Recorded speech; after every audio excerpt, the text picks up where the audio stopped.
about, first of all, the first question that was presented is, what is Israeli-Palestinian Confederation? What does it mean?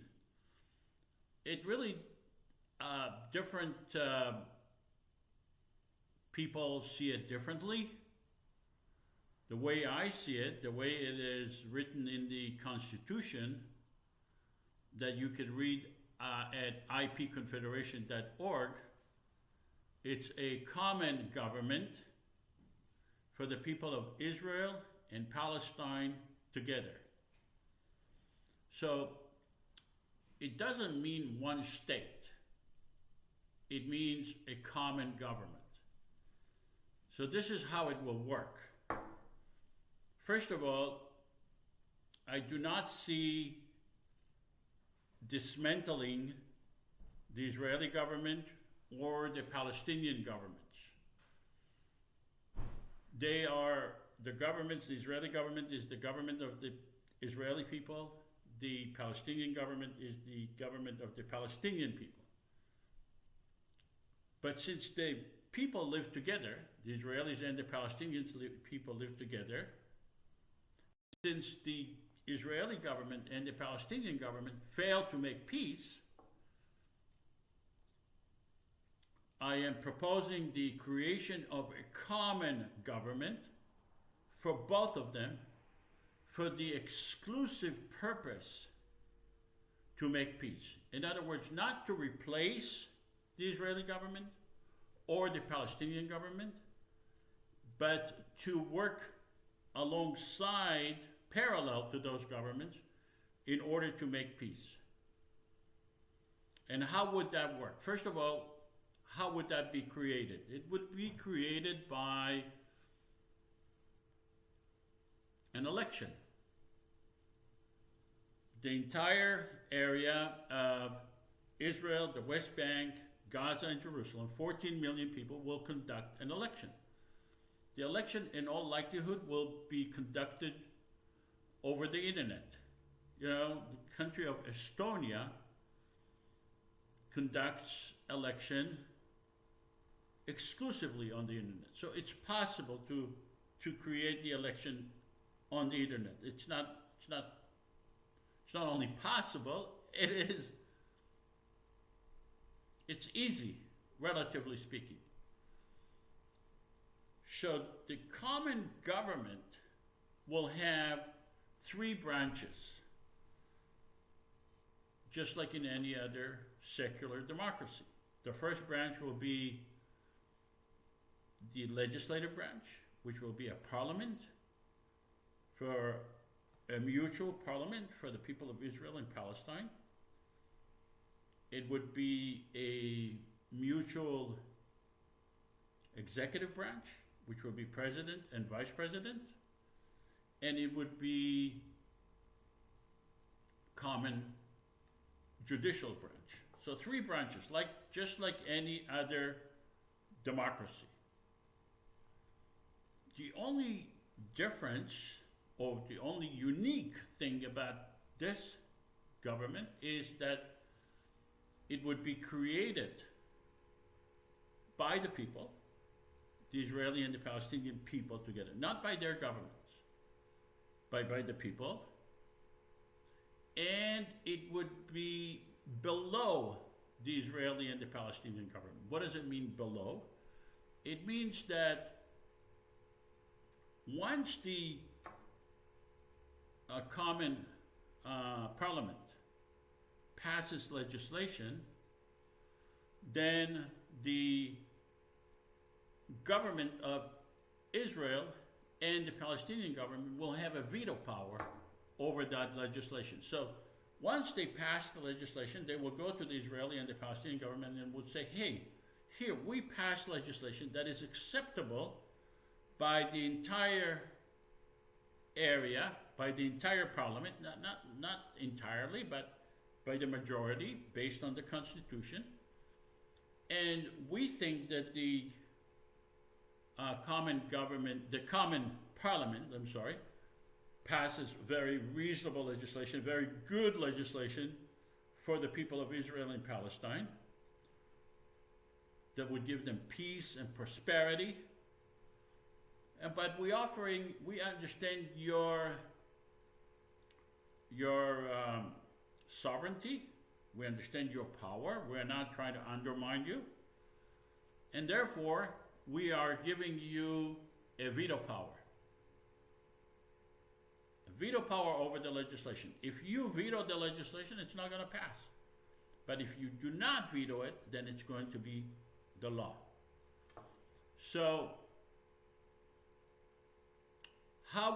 let's start with the parliament. The parliament will be 300 parliament members in the entire area of Israel, the West Bank, Gaza, and Jerusalem. 300 members. Each parliament member represents 47,000 people. So if we have 300 times 47, you'll get to 14 million people. That's the totality of the area, the totality of the population. And remember, this government will be independent and separate from the Israeli and the Palestinian government. So it will have to conduct its own election, it will have to conduct its own legislative sessions. So once you divide the whole area into 300 districts, with 47,000 in each district, then you conduct the election, and each district will elect one person. So some areas would be exclusively Palestinians, such as in Gaza or in certain areas of the West Bank. And some areas would be exclusively Israelis, such as in Tel Aviv or an area where Palestinians do not reside. But a lot of areas would be mixed Israelis and Palestinians together. So in those areas, a Israeli would be able to vote for a Palestinian would be able to vote for an Israeli. But at the end of the day, you will elect 300 parliament members. So now, a lot of you are thinking, how do we avoid gerrymandering? Gerrymandering is a term in American election that basically deals with one party trying to take advantage and create a district that would be favorable to the Israelis or favorable to, in America, to Republicans or Democrats. But in this context, it's not going to be meaningful. Why? Because it really makes no difference under the Constitution. And by the way, you can read the Constitution at ipconfederation.org, and you can also join the simulation that we are conducting on February 24th. Sign up at ipconfederation.org, and you can join the simulation. We are actually practicing this. We are simulating this. Just like, armies or military, they simulate wars. They simulate military exercises. We simulate peace. We simulate how it will work. So sign up on ipconfederation.org and you'll be able to participate in the simulation. So let me talk about the 300 parliament members.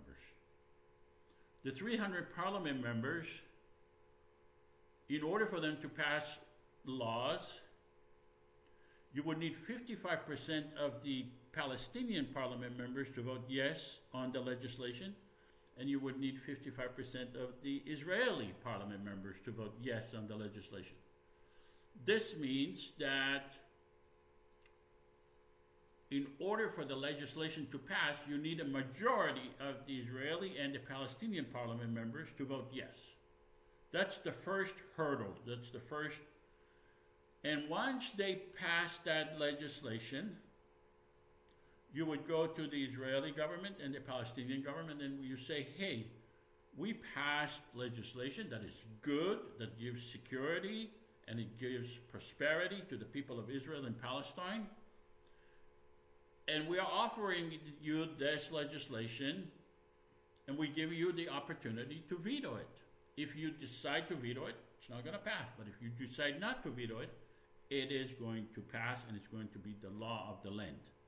And when I say the law of the land, I mean the entire area of Israel, the West Bank, Gaza, and Jerusalem.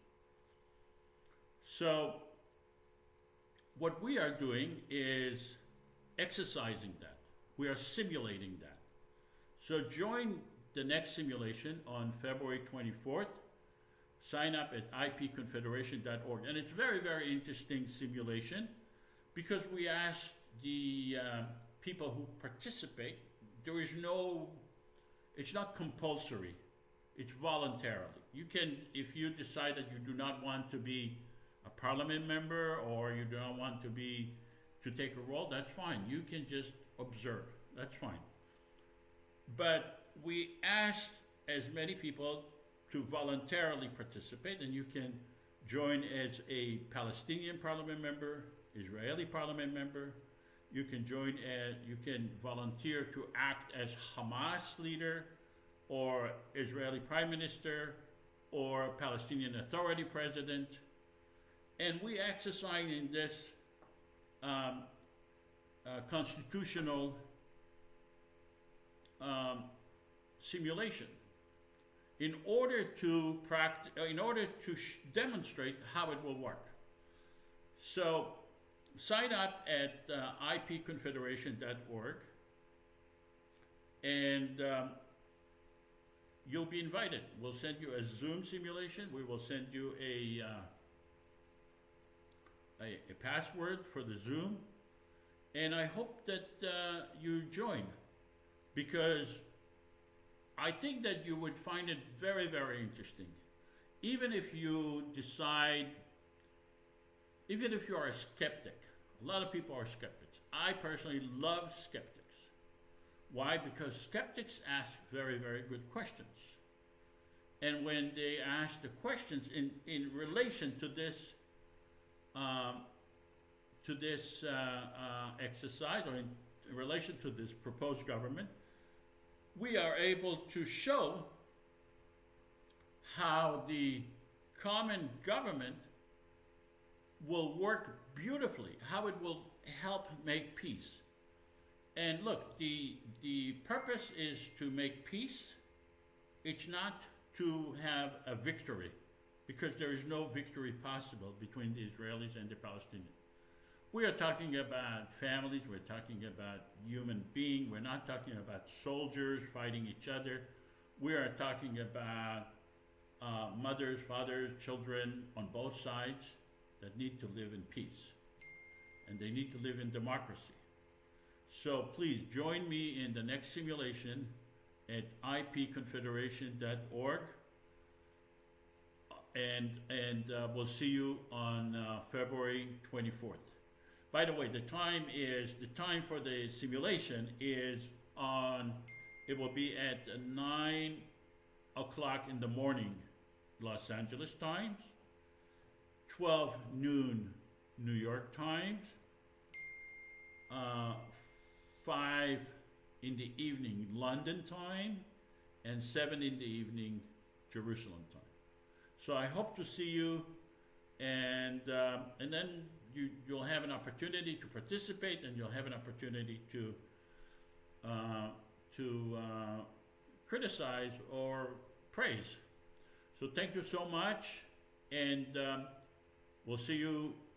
Probably we'll have more live events, but we'll see you on February 24th during the simulation. Thank you, and have a good day. Bye-bye.